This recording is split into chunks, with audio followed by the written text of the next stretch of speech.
जय हिंद, नमस्कार। Welcome to सैनिक समाचार। आज की दो महत्वपूर्ण खबरें जो सभी सैनिकों, पूर्व सैनिकों, फैमिली पेंशनर्स और वीर नारीज के लिए है। देखिए, सबसे पहले खबर आपकी स्क्रीन पर। Ex serviceman's internet search cost him ₹8.13 lakh. यानी हमारे एक वेटरन ने इंटरनेट में सर्च किया, एक मोबाइल नंबर निकाला और उसके ऊपर कॉल कर दिया। थोड़े ही देर के बाद में उसके खाते से 8,13,000 रुपये कट गए। पूरी खबर बताऊंगा आपको मैं, क्योंकि ये आपके अवेयरनेस के लिए है। आपको भी ये काम कभी नहीं करना है। ये पंचकुला से खबर आई है, 30 जनवरी की खबर है। A Pinjore resident was duped of ₹8.13 lakh. धोखाधड़ी से एक्स सर्विसमैन के खाते से 8,13,000 रुपये निकाल लिए। Rakesh Kumar, a retired army man, said he was trying to transfer money from his account in PNB to the post office bank।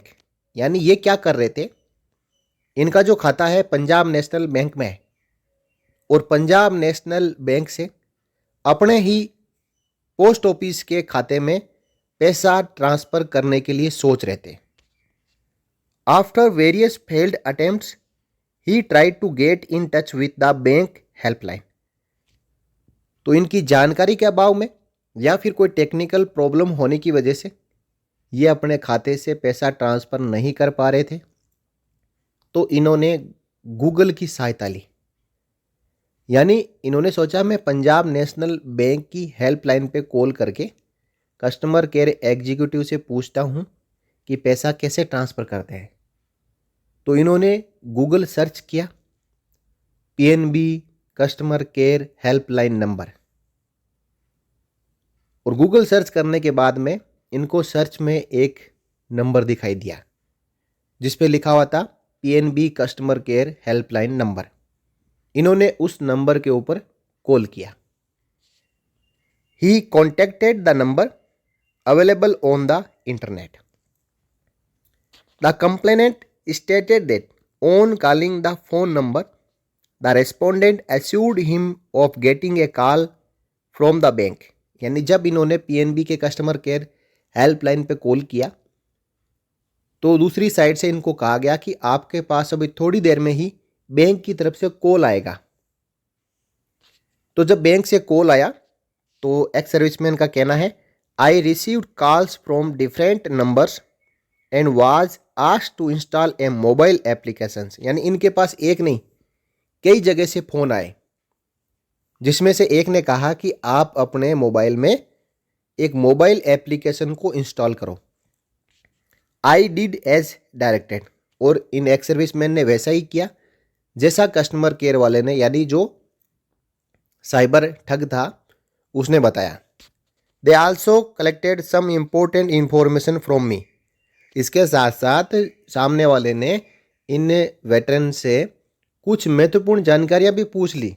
Aadhaar number, खाता number, mobile number, registered email address, ये सब पूछ लिया और इन्होंने उनको दे भी दिया। जबकि हर कोई कहता है कि आपको अपनी पर्सनल जानकारी, बैंक की डिटेल्स किसी को भी नहीं बतानी है, और ना ही बैंक आपसे कभी ये पूछता है। बैंक खुद मैसेज करता रहता है कि आप ओटीपी किसी के साथ में शेयर ना करें, अपनी बैंक डिटेल किसी के साथ में शेयर ना करें। फिर भी इनको जो पैसा ट्रांसफ़र करना था, इनके दिमाग में वो बात नहीं रही और इन्होंने अपनी जानकारियां सामने वाले को दे दी और मोबाइल में एक एप्लीकेशन भी इंस्टॉल कर लिया। अब देखिए आगे क्या होता है। सून आफ्टर, थोड़ी ही देर बाद, an amount of over ₹8.13 lakh was deducted from my bank account. उसके बाद यही होना था कि जो साइबर अपराधी था उसको जानकारियां मिल चुकी थी और उसके बाद उसने ये जानकारी अपने साथियों को दे दी, जो कि तैयार बैठे रहते हैं कि किसी के खाते से पैसे निकालना। तो उन्होंने वैसे ही किया। 8,13,000 रुपये इन एक्स सर्विसमैन के खाते से डिडक्ट कर लिया। अब वो पैसा कहाँ गया है, कहाँ नहीं गया है, इतना आसान नहीं है वापस ढूंढ के एक्स सर्विसमैन को कोई न्याय दिला सके। इसलिए आरबीआई कहता है सावधान रहें, सतर्क रहें।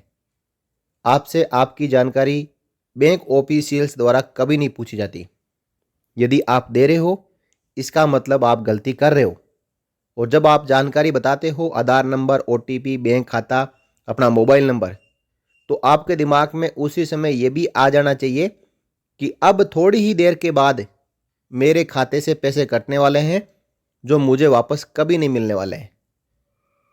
एक बार फिर मेरा भी यही कहना, सावधान रहें, सतर्क रहें। अब मैं आपको बताऊंगा दूसरी खबर। ये खबर जुड़ी हुई है रिजर्व बैंक ऑफ इंडिया से।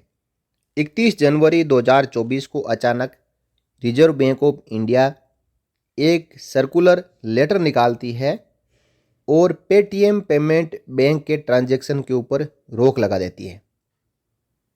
सर्कुलर आपके सामने है।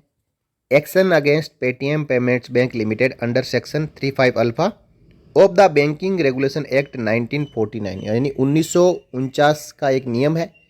इस नियम के मुताबिक यदि कोई बैंक सही तरीके से काम नहीं करता है तो रिजर्व बैंक ऑफ इंडिया को अधिकार है कि वो उनके ऊपर कोई एक्शन ले सके और ट्रांजैक्शन के ऊपर रोक लगा सके, या फिर जो भी इन नियम के प्रावधान है उन प्रावधान को उस बैंक के ऊपर लागू कर सके।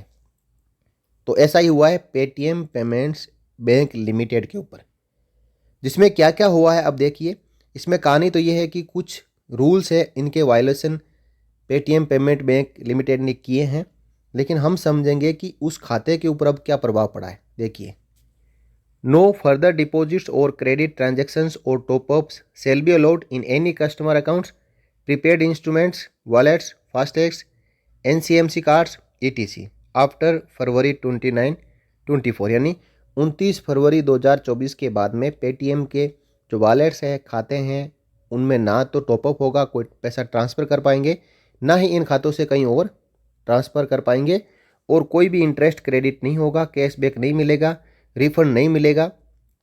ये इनके ऊपर रोक लगाई गई है जो कि 29 फरवरी 24 से लागू हो जाएगी। दूसरा, विड्रॉल और utilization of balances by its customer from their accounts including saving bank accounts, current accounts, prepaid instruments, fastags, national common mobility cards ETC are to be permitted without any restrictions up to their available balance. यानी किसी customer के खाते में पैसा है तो उन पैसे को वो यूटिलाइज कर सकता है। जैसे कि यहाँ पे ऊपर नाम दिया हुआ है, saving account, current account, FASTag, NCM cards, और इसी के साथ साथ जो सेविंग अकाउंट बैंक अकाउंट है, इनमें पैसा है तो वो कस्टमर यूज कर सकते हैं, निकाल सकते हैं। इनके ऊपर कोई रेस्ट्रिक्शन नहीं लगाई है। No other banking services other than those referred in to above like fund transfers, BBPOU and UPI facility should be provided by the bank after February 29/24, यानी 29 फरवरी 2024 से UPI और बाकी जो फंड ट्रांसफर है वो बंद हो जाएंगे। इसी के साथ साथ the nodal accounts of 197 communication limited and Paytm payment service limited are to be terminated at the earliest in any case not later than February 29/24, यानी जो 197 कम्युनिकेशन लिमिटेड है, पेटीएम का जो फ्रेंचाइजी नाम है, उस अकाउंट को टर्मिनेट करने का यहाँ पे आदेश दिया गया है। और settlement of all pipeline transactions and nodal accounts shall be completed by March 15, 2024 and no further transaction shall be permitted thereafter. यदि किसी के ट्रांजैक्शन इन प्रोग्रेस है तो उसके लिए टाइमलाइन 15 मार्च 2024 है। उसके बाद कोई भी ट्रांजैक्शन यहाँ पे नहीं कर सकते।